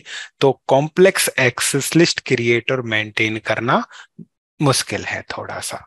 तो ये हमारे फायदे हुए किसके, पैकेट फिल्टरिंग के लिए। दूसरा क्या है हमारा, प्रॉक्सी सर्वर है। अब ये प्रॉक्सी सर्वर किस तरह से काम करता है, प्रॉक्सी सर्वर इस तरह से काम करता है कि उदाहरण के लिए हमारे पास ये मान के चलो कि हमारे पास हो गया क्लाइंट 1, हमारे पास क्लाइंट 2, एक ही ले लो, डायग्राम फिर बड़ा हो जाएगा। क्लाइंट को हमने राउटर से कनेक्ट किया, राउटर से हमने किसको कनेक्ट कर दिया, इंटरनेट से कनेक्ट कर दिया। अब इंटरनेट पे बहुत सारी वेबसाइट है, जैसे कि गूगल हो गया, फेसबुक हो गया, यूट्यूब वगैरह हो गया। तो ये यूजर थ्रू राउटर किसी भी साइट को एक्सेस कर सकता है। तो हम नहीं चाहते कि ये यूट्यूब एक्सेस करे, क्योंकि जब यूट्यूब एक्सेस करेगा तो कंपनी की बैंडविड्थ खाएगा। अब ये इसके मनोरंजन के लिए तो है नहीं। तो हमने इस यूजर से कहा कि क्या ना करो, ये वेबसाइट एक्सेस ना करो। वो कहेगा नहीं करेंगे। जब देखेगा कोई नहीं है मैनेजर या सीनियर, तो वो वेबसाइट एक्सेस करेगा। तो उसको कंट्रोल करने के लिए हम यहाँ पे लगाते हैं प्रॉक्सी सर्वर। अब हम डिप्लॉय करने वाले हैं यहाँ पे प्रॉक्सी सर्वर। प्रॉक्सी सर्वर लगाया तो हमारे पास हुआ, यहाँ पे हो गया client, client via switch, switch से आपका राउटर, और राउटर से हमारा इंटरनेट हमारा हो गया। अब यहीं पे ही, अब जो प्रॉक्सी सर्वर लगाया जाता है तो ये आपका हो गया यहाँ पे प्रॉक्सी सर्वर। अब ये दो तरह से लगता है। एक मेथड होता है प्रॉक्सी लगाने का, जिसको हम बोलते हैं एक्सप्लिसिट प्रॉक्सी। एक्सप्लिसिट प्रॉक्सी के अंदर कुछ ऐसे होता है, जो क्लाइंट है वो रिक्वेस्ट किसको देता है, प्रॉक्सी सर्वर को, कि मेरे को कहाँ जाना है, गूगल पे। अब यहाँ पे हम रूल बना देते हैं कि अगर कोई किसके लिए आता है, गूगल के लिए, तो अलाउ कर दो, और यदि किसके लिए आता है, यूट्यूब के लिए आता है, तो उसको क्या कर दो, डिनाई कर दो। तो इस प्रकार से यहाँ कॉन्फ़िगरेशन की जाती है। तो क्लाइंट ने भेजा रिक्वेस्ट गूगल, गूगल देखा अलाउ है। अब प्रॉक्सी सर्वर खुद रिक्वेस्ट भेजेगा। किसको रिक्वेस्ट जाएगी, गूगल को जाएगी। अब गूगल जो है उधर से क्या भेजेगा, रिप्लाई भेजेगा। तो ये रिप्लाई किसके पास आएगा, प्रॉक्सी के पास आएगा, और प्रॉक्सी फिर इस रिप्लाई को किसको दे देगा, यानी कि रिक्वेस्ट बाहर गई थी, बाहर से रिप्लाई प्रॉक्सी के पास आया, प्रॉक्सी से रिप्लाई क्लाइंट के पास चला गया। तो गूगल तो अलाउ हो गया इसको। अब वो कहेगा कि मेरे को क्या करना है। उसने दूसरी रिक्वेस्ट भेजी कि मेरे को क्या चाहिए, यूट्यूब का एक्सेस चाहिए। तो क्लाइंट ने रिक्वेस्ट भेजी यूट्यूब का एक्सेस, फायरवॉल ने देखा यूट्यूब क्या है, डिनाई। तो इसको दूसरा मैसेज जाएगा कि जो आप भेज रहे हो, यानी क्या भेजा है, YouTube is equal to deny, आप यूट्यूब एक्सेस नहीं कर सकते। तो क्लाइंट को गूगल मिलेगा, यूट्यूब का एक्सेस नहीं मिलेगा। तो एक्सप्लिसिट प्रॉक्सी में आप देख रहे हो क्लाइंट की रिक्वेस्ट सीधी किसके पास जा रही है, प्रॉक्सी सर्वर के पास जा रही है। दूसरा तरीका इसको लगाने का होता है ट्रांसपेरेंट प्रॉक्सी। ट्रांसपेरेंट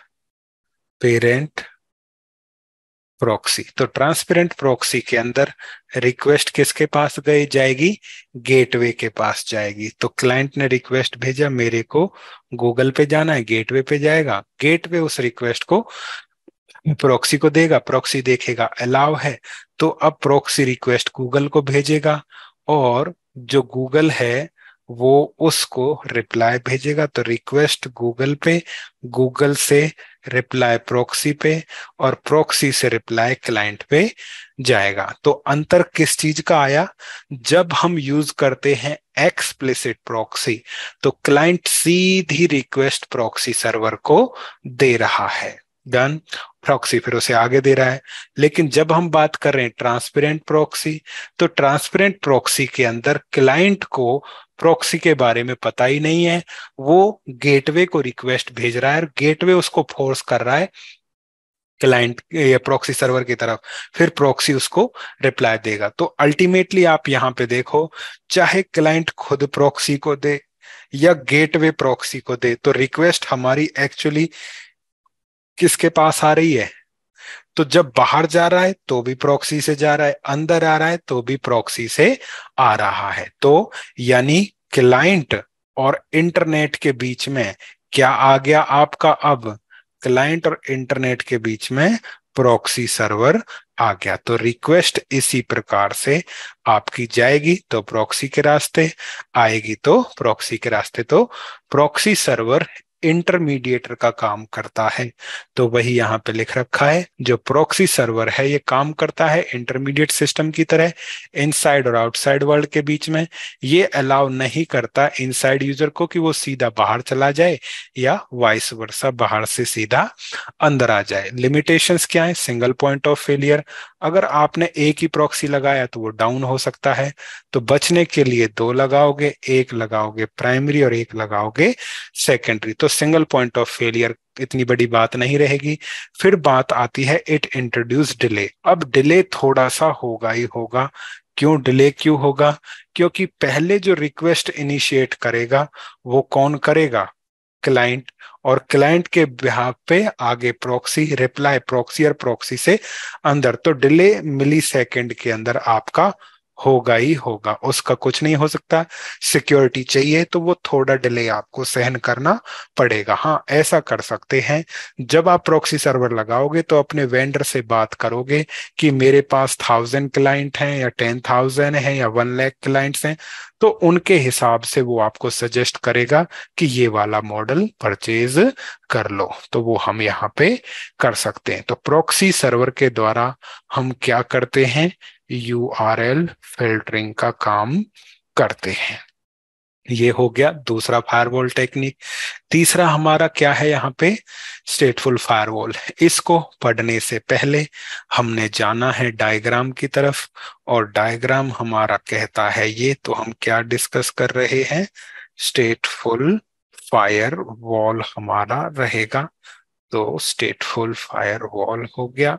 तो हमारे पास क्या है यहाँ पे? हमारे पास हो गया एक क्लाइंट जिसको हमने कनेक्ट कर दिया स्टेटफुल फायरवॉल से, और स्टेटफुल फायरवॉल से आपका सर्वर हो गया।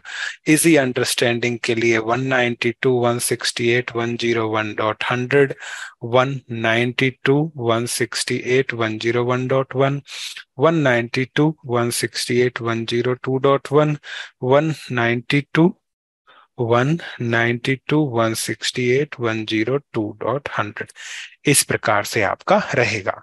अब जब क्लाइंट रिक्वेस्ट भेजेगा तो उसका कोई ना कोई पोर्ट नंबर रहेगा। तो यहाँ पे हम मान लेते हैं कि क्लाइंट एक डायनेमिक पोर्ट का क्या करेगा? इस्तेमाल करेगा। 1025 सर्वर को हिट कर रहा है, तो सर्वर का पोर्ट हो गया 443। तो क्लाइंट एक पैकेट बनाएगा। तो क्लाइंट ने एक पैकेट बनाया जिसमें क्या लिखा? Source IP. तो क्या रहेगा हमारा यहाँ पे?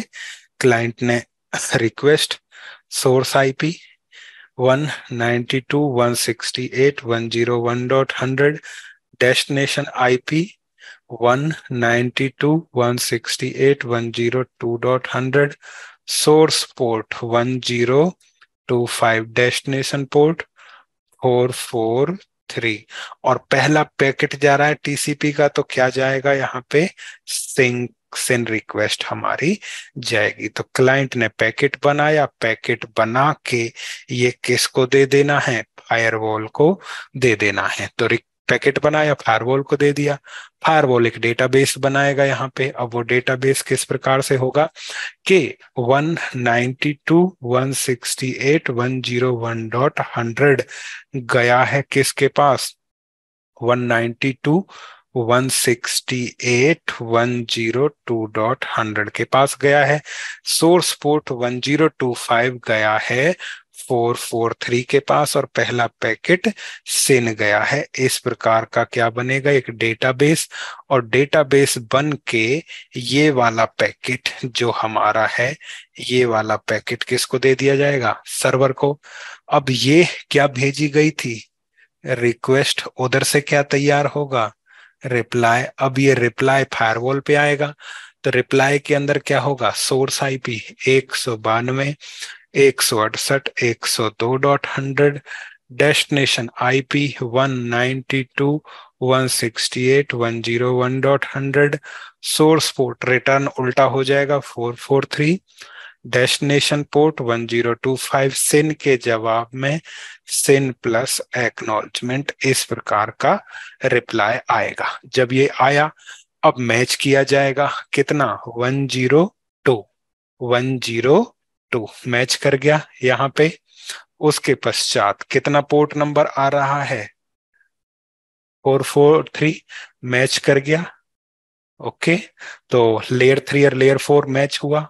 किसके पास जा रहा है 101, 101 किस पोर्ट के पास जा रहा है 1025, 1025 मैच कर गया। लेयर 3 भी मैच कर गया और लेयर 4 भी मैच कर गया। फिर बात आती है फ्लैग्स की। तो क्या गया था सिन गया था, क्या आ रहा है सिन प्लस एक। तो सिन प्लस एक तो तभी आता है ना जब सिन गया होता है, तो सिन के जवाब में ही सिन प्लस एक आ रहा है। हाँ, तो अंदर से जो रिक्वेस्ट गई थी वो उसी का क्या आ रहा है रिप्लाई। तो हमारे डेटाबेस से ये मैच कर गया, तो मैच हो गया तो ये क्या हो गया ये वाला पैकेट अंदर आ जाएगा। अगर इसमें से कुछ भी चीज मान के चलो, ये जो सर्वर है ये रिक्वेस्ट के बदले रिप्लाई ना दे के क्या इनिशिएट कर देता है रिक्वेस्ट ही इनिशिएट कर देता है। अगर ये रिक्वेस्ट इनिशिएट करेगा तो पोर्ट नंबर्स बदल जाएंगे, सर्वर इनिशिएटर हो गया तो 1025 पीसी को आरडीपी कर रहा है 3389 और पहला है तो क्या भेजेगा सिन भेजेगा। इस प्रकार का हमारा होगा। अब जब इस प्रकार की इंफॉर्मेशन होगी तो अब मैच किया जाएगा कितना के 102, 102 ठीक है। 02 आ रहा है, कितना पोर्ट नंबर लेके आ रहा है 1025 लेके आ रहा है।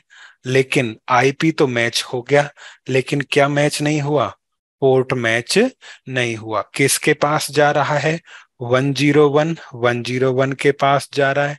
आईपी तो मैच हो गया, किसके पास जा रहा है 3389, 3389 ये मैच नहीं हो रहा। तो यानी कि जो अंदर से रिक्वेस्ट गई थी उसका रिप्लाई है ही नहीं, और ये जब मैच नहीं हुआ है तो ये इस बार अलाउ ना होके ये क्या होगा डिनाय हो जाएगा। तो स्टेटफुल फायरवॉल क्या करता है, जब भी स्टेटफुल फायरवॉल के पास पैकेट आता है वो डेटाबेस बनाता है, डेटाबेस बना के पैकेट बाहर भेजता है। बाहर से जब रिप्लाई आएगा वो उसको डेटाबेस से मैच करेगा। पहले केस में मैच हुआ था तो अलाउ हुआ, अब मैच नहीं हुआ तो ये वाला पैकेट डिनाय हो जाएगा।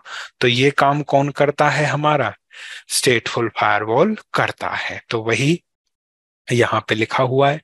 तो स्टेटफुल फायरवॉल जैसा का नाम ही हमें बताता है, स्टेटफुल ये मेंटेन करता है कनेक्शन की स्टेट को जब पैकेट ट्रेवल करता है फायरवॉल से। यानी स्टेटफुल फायरवॉल मेंटेन करता है कनेक्शन की स्टेट को स्टेट टेबल के अंदर, ऐड करने के पश्चात इंफॉर्मेशन को स्टेट टेबल में फायरवॉल फॉरवर्ड कर देता है पैकेट को डेस्टिनेशन को। जब ये रिसीव करता है रिप्लाई पैकेट तो फायरवॉल मैच करता है पैकेट की इंफॉर्मेशन को अपनी स्टेट टेबल से। यदि मैच होता है तो पैकेट को स्वीकार किया जाता है, अन्यथा पैकेट को ड्रॉप कर दिया जाता है। ये काम करता है हमारा स्टेटफुल फायरवॉल। जो स्टेट टेबल है ठीक है, या इसको कुछ लोग क्या बोल देते हैं कनेक्शन टेबल, या इसको क्या बोल देते हैं सेशन टेबल बोल देते हैं। तो उसके अंदर जो हमारी इंफॉर्मेशन है source IP, destination IP, source port, destination port और एडिशनल इंफॉर्मेशन फ्लैग्स वगैरह वगैरह हमारे यहाँ पे हो सकते हैं। डन हुआ। तो ये हुआ हमारा स्टेटफुल फायरवॉल। नेक्स्ट क्या है हमारा ट्रांसपेरेंट फायरवॉल। अब ये किन के लिए है, ये उनके लिए है उनकी जिनकी रिक्वायरमेंट कुछ ऐसी हो कि मान के चलो एक ब्रांच हो जहां पे पीसी लगे हुए हों और जहां पे सर्वर लगा हुआ हो, दूसरी लोकेशन पीसी लगे हुए हों और जहां पे सर्वर हमारे लगे हुए हों। तो ये हमारा यहाँ पे हो गया।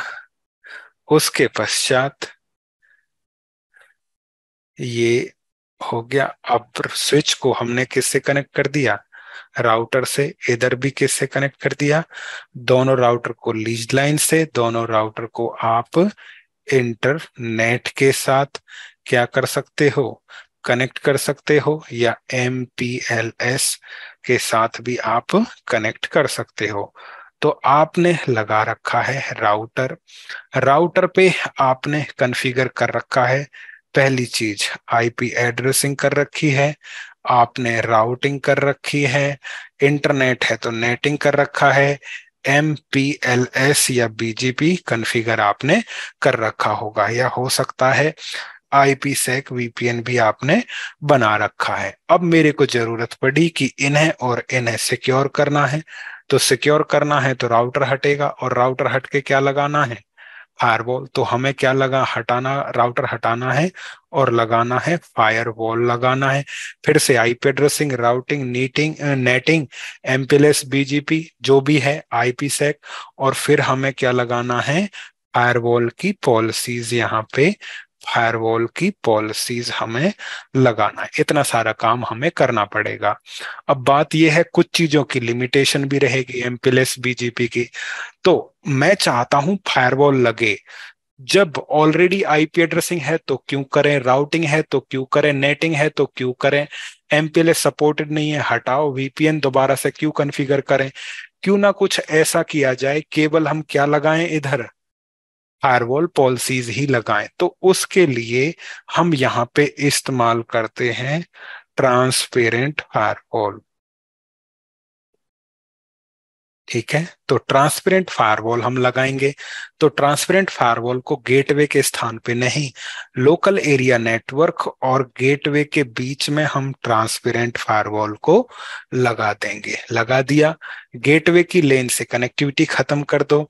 अब ये जो फायरवॉल है वो हमारा किसकी तरह काम करेगा, स्विच या L2 डिवाइस की तरह काम करेगा। इधर से फ्रेम आएंगे उधर फॉरवर्ड कर देगा, उधर से फ्रेम आएंगे उधर फॉरवर्ड कर देगा, और आते जाते टाइम पे क्या डिप्लॉय कर देगा, फायरवॉल की पॉलिसीज डिप्लॉय कर देगा। तो ट्रांसपेरेंट फायरवॉल उन लोगों के लिए है जिन्हें केवल क्या चाहिए, ओनली फायरवॉल पॉलिसीज चाहिए।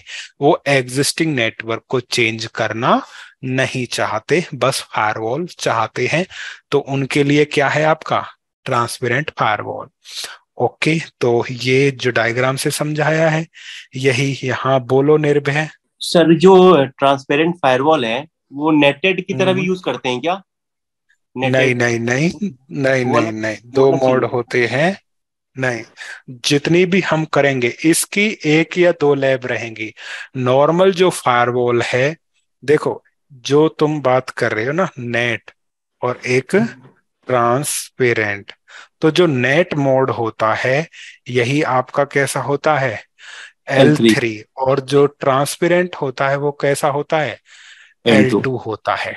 आया कुछ समझ में। जी तो जी जब जी। मैं L3 की बात कर रहा हूं तो मतलब नेट मोड की बात कर रहा हूँ, 2 की बात कर रहा हूं तो मैं किसकी बात कर रहा हूँ, ट्रांसपेरेंट की। अब ट्रांसपेरेंट। फिर वर्चुअल वायर क्या है, अब होता कुछ ये है, हर वेंडर ना कुछ खिचड़ी पका के रखता है, तो इनका डिफरेंस भी तो मैं बता दूंगा। पहले यहाँ पे ये देखो कि जो ये ट्रांसपेरेंट फायरवॉल है ये कैसा फायरवॉल है, लेयर 2, यानी कि ये एक ऐसा स्विच होगा, मतलब स्विच की तरह काम करेगा, और जिसके पास केवल कितने इंटरफेस होंगे, दो, एक से आएगा दूसरे से जाएगा, दूसरे से आएगा पहले पे जाएगा, और उस पे हमने केवल क्या लगा देनी है, फायरवॉल पॉलिसीज हमने यहाँ पे लगा देनी है। तो ये उन लोगों के लिए ही है जिन्हें अपने नेटवर्क में फायरवॉल चाहिए, बाकी की चीजें वो चेंज करना नहीं चाहते, तो वो ट्रांसपेरेंट फायरवॉल का इस्तेमाल कर सकते हैं। या फिर जो कॉन्फ़िगरेशन चेंज कर सकते हैं तो वो फिर यहाँ नहीं, वो इसको किसके स्थान पे लगाएंगे, राउटर के स्थान पे लगाएंगे। लेकिन ये यहाँ तभी लगेगा जब हम कॉन्फ़िगरेशन चेंज करना नहीं चाहते, ना लेन साइड में ना वेन साइड में। तो ये हमारा ट्रांसपेरेंट फायरवॉल यहाँ पे रहेगा। तो जो ट्रांसपेरेंट फायरवॉल है ये लेयर 2 की तरह काम करता है। ये फॉरवर्ड करता है फ्रेम को डेस्टिनेशन मैक एड्रेस के आधार पे, लेकिन इसके पास क्षमता होती है कि ये फिल्टर कर सकता है ट्रैफिक को लेयर 2 से लेके कितना, लेयर 7 तक। दूसरे वेंडर के अंदर ये फंक्शनलिटी अवेलेबल है, या तो सेम नेम के साथ या डिफरेंट नेम के साथ। डिफरेंट नेम क्या है, वर्चुअल वायर। फायदा क्या हुआ, आप डिप्लॉय कर सकते हो ट्रांसपेरेंट फायरवॉल को अपने नेटवर्क में। यदि आप चाहते हो इम्प्लीमेंट करना फायरवॉल अपने नेटवर्क में बिना रीएड्रेसिंग किए सराउंडिंग डिवाइस को और बिना नेटवर्क को रीडिजाइन किए। जब आप नेटवर्क में ज्यादा चेंजेस नहीं करना चाहते, केवल फायरवॉल चाहते हो, तो किसका इस्तेमाल करोगे? ट्रांसपेरेंट फायरवॉल का इस्तेमाल करोगे। अब प्रश्न यहाँ पे ये है कि एक तरफ लिखो यहाँ पे फायरवॉल डिप्लॉयमेंट, फिर यहां पे लिख देते हैं सिस्को, फोर्टिगेट और पोलो अल्टो। तो फायरवॉल को हम जो है इस प्रकार से करते हैं कि एक लिख दिया लेयर 3, जिसका मतलब नेट मोड, और जिसका मतलब क्या हो गया? Routed mode. ठीक है ना? तो सिस्को का भी चलता है, फोर्टिगेट भी चलता है और पोलो अल्टो भी चलता है। फिर बात आती है L2। L2 के अंदर दो होते हैं, दो नाम हैं, ट्रांसपेरेंट फायरवॉल और वर्चुअल वायर। जो सिस्को है वो क्या सपोर्ट करता है? फायरवॉल। फोर्टिगेट करता है, पोलो अल्टो नॉट एप्लीकेबल, ये नहीं करता। Virtual wire Cisco not applicable, FortiGate करता है, पोलो अल्टो करता है। आया कुछ समझ में? अब ये वेंडर क्या कहते हैं, इसको इस तरह से मानो, यदि किसी को क्या करना है L2 डिप्लॉयमेंट, तो पोलो अल्टो क्या देता है?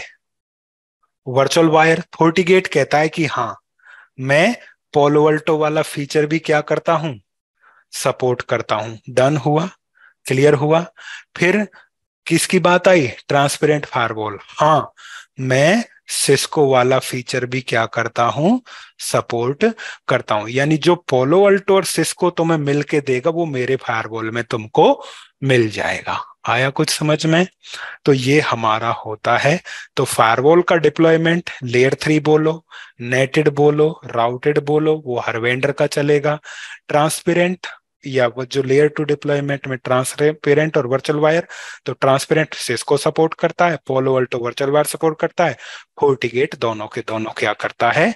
सपोर्ट करता है। तो ये इस प्रकार से हमारा यहाँ पे रहेगा। तो अभी आपको बस ये समझ में आ जाना चाहिए कि हमारा जो फायरवॉल है, अभी की स्लाइड से आपको ये समझ जाना चाहिए कि फायरवॉल क्या है, फायरवॉल टेक्निक्स कौन कौन सी हैं, उन के अंदर सिमिलरिटीज या वो जो टेक्निक्स हैं वो कौन सी टेक्निक क्या काम करती है, ये आपको इन स्लाइड से समझ जाना चाहिए। डन हुआ? तो ये हमारा हुआ यहाँ पे अभी के लिए कौन से वाला? ये कोर्स इंट्रोडक्शन हो गया और हमारा क्या हो गया? फायरवॉल इंट्रोडक्शन हो गया। आज मैं इतना ही रखूंगा वरना ज्यादा हो जाएगा। ठीक है, तो कल हम बात करेंगे किसके बारे में? FortiGate introduction. वैसे फोर्टिगेट इंट्रोडक्शन हम ऑलरेडी मैं आपको समझा चुका हूं कि यहाँ पे क्या क्या होने वाला है। जो अभी तक हमने पढ़े हैं वो 40 OS या फोर्टिगेट फायरवॉल के फीचर्स के बारे में ही पढ़ा है। तो जो अभी आपको पहले कोर्स इंट्रोडक्शन कराया है तो वो फोर्टिगेट फायरवॉल पे चलने वाले फीचर्स का की हम लिस्टिंग या ब्रीफिंग की है, वही हम कल एक बार और डिस्कस कर लेंगे, फिर हम आगे बढ़ेंगे। Got it? कोई प्रॉब्लम? तो अभी जो कराया है किसी को समझ में नहीं आया है तो वो अभी बता सकता है, किसी का कोई प्रश्न है तो वो बोले, वरना मेरी तरफ से फिर सेशन फिनिश रहेगा। तो फायरवॉल इंट्रोडक्शन हो चुका है, फोर्टिगेट इंट्रोडक्शन हम करेंगे।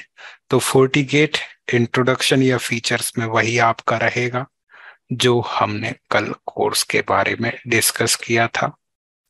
तो फोर्टिनेट इंट्रोडक्शन, तो जो हमारा फोर्टिगेट है वो क्या है? तो फोर्टिगेट फायरवॉल के बारे में यहाँ पे है कि जो फोर्टिगेट फायरवॉल है वो हमारा एक स्टेटफुल फायरवॉल है। और स्टेटफुल फायरवॉल क्या है ये हम कल डिस्कस अच्छी तरह से कर चुके हैं। कल की क्लास ज्वाइन की थी या नहीं की थी? तो रिकॉर्डिंग देख लेना, रिकॉर्डिंग देख के हो जाएगा। तो स्टेटफुल फायरवॉल है और साथ के साथ ये क्या है हमारा वीपीएन गेटवे, यानी इस पे वीपीएन भी आप कॉन्फ़िगर कर सकते हो और इसके साथ साथ ही इसके अंदर अन्य फीचर्स भी हमारे होते हैं। तो वो फीचर्स के बारे में हम पढ़ लेते हैं। पहले क्या है प्रोप्राइटरी ऑपरेटिंग सिस्टम, यानी कि जो 4TOS है का जो हम बात कर रहे हैं सॉफ्टवेयर है, इस पे चलेगा केवल 40 नेट के हार्डवेयर पे ही चलेगा और किसी दूसरे वेंडर पे नहीं चलेगा। साथ के साथ ये क्या है हमारा स्टेटफुल फायरवॉल है। फोर्टिगेट को हम CLI और GUI दोनों से क्या कर सकते हैं मैनेज कर सकते हैं। आप फोर्टिगेट पे स्टैटिक राउटिंग IPv4 की स्टैटिक राउटिंग डिफॉल्ट राउटिंग आप कर सकते हो। IPv4 के डायनेमिक राउटिंग प्रोटोकॉल चला सकते हो जैसे कि RIP, OSPF, IS और BGP। IPv6 dynamic routing protocol आप चला सकते हो।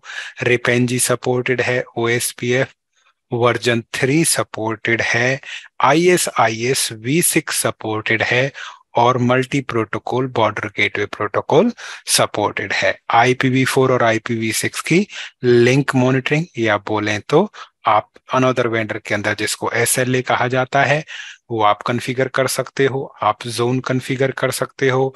IPv4 और IPv6 पे नेटवर्क एड्रेस ट्रांसलेशन आप कॉन्फ़िगर कर सकते हो। इसके साथ साथ आप IPv4 और IPv6 का यूजर ऑथेंटिकेशन डिप्लॉय कर सकते हो। IPsec VPN के अंदर आपका कौन सा सपोर्टेड है site to site, dial up और AD VPN आपका सपोर्टेड है। SSL VPN भी ये सपोर्ट करता है। IPv4 और IPv6 का SLB server load balancing support करता है। ट्रांसपेरेंट फायरवॉल ये आपका सपोर्ट करता है। वर्चुअल वायर दोनों ही L2 डिप्लॉयमेंट हैं सपोर्ट किए जाते हैं। HA हाई अवेलेबिलिटी क्या करता है सपोर्ट करता है। SD-WAN software defined wide area network support करता है।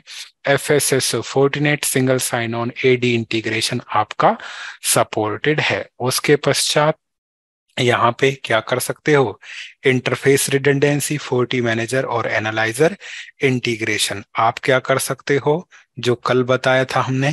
ये आप क्या बना सकते हो एडमिन प्रोफाइल्स वगैरह आप यहाँ पे डिप्लॉय कर सकते हो। डन हुआ।